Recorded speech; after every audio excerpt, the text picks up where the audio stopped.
Okay, joining us now here on India at 9, the HRD Minister Kapil Sibal joining us from the capital for more on this story. Mr. Sibal, I'm sure you've seen many of these pictures, many of these reactions that have come forward through the day. What seems is that you're moving towards de-recognizing some of them, at least 44 of these universities. What would you say to many of these students who are studying in the universities currently and are saying they face an uncertain future? So first of all, let's be clear. No institution thus far has been de-recognized. You can't de-recognize institutions without procedures being followed. So this impression that we have de-recognized 44 deemed universities is entirely erroneous. Number two, we had set up a task force. The task force has given its findings. We agree with the findings of the task force, and we had to file that affidavit in Supreme Court. And we filed that affidavit in Supreme Court. Now we will work with the court and see what further steps are to be taken. And that will be in tandem with the orders of the court. Mr. Sibal, you're saying it's the task force, it's the court that's taking the decision. But the real question, that anger we're seeing there in Chennai, for example, is coming from students saying, what if the institute is unable to obtain an affiliation? What are you going to do for them? No, let's be clear on this, that all children who are studying in deemed universities who might be proceeded against, and I don't know about that, in the event they are proceeded against, those deemed universities, the children's interests will not be jeopardized. The children studying in those universities will get university degrees.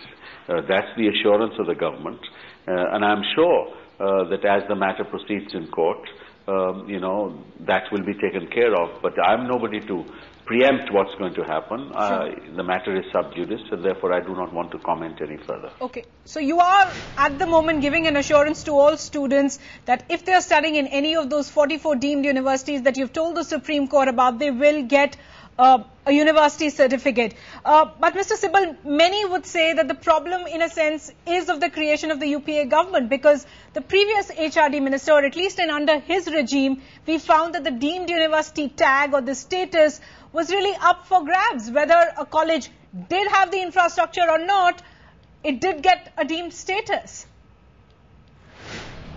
This is not an issue. We are addressing this issue at a policy level. We want our institutions of higher education to be quality institutions.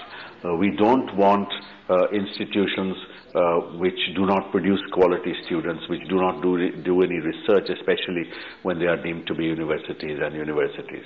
And therefore, on the basis of the benchmarks established by the UGC and taken into account by the committee of experts, certain conclusions have been reached.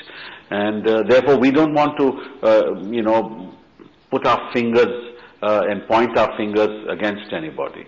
That's not the purpose of this exercise. The purpose of this exercise is to be positive in your forward agenda and make sure that quality institutions are set up in this country and survive in this country for quality education, to ensure that quality students then create wealth for the country. Mr. Sibal, you're saying you don't want to point any fingers. You're being very diplomatic over there. But in fact, in court, the position held by the government is that many of these deemed universities were being run as family fiefdoms, that many of them really are bastions of political control, political families in particular, in states like Maharashtra and Tamil Nadu, who just control the entire educational process, especially through these institutions. Do you think you can change that?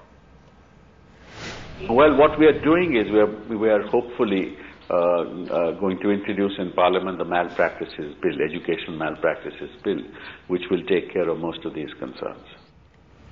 Okay, fair enough. I don't think you're giving us much, Mr. Sibal, but final question, if you can put on your lawyer's hat, I'm presuming many of these angry students are now going to come up in courts and perhaps litigate against this order. Why should there be litigation if the children's interests are protected? I don't see there is any need for litigation, but I am nobody to stop anybody from litigating.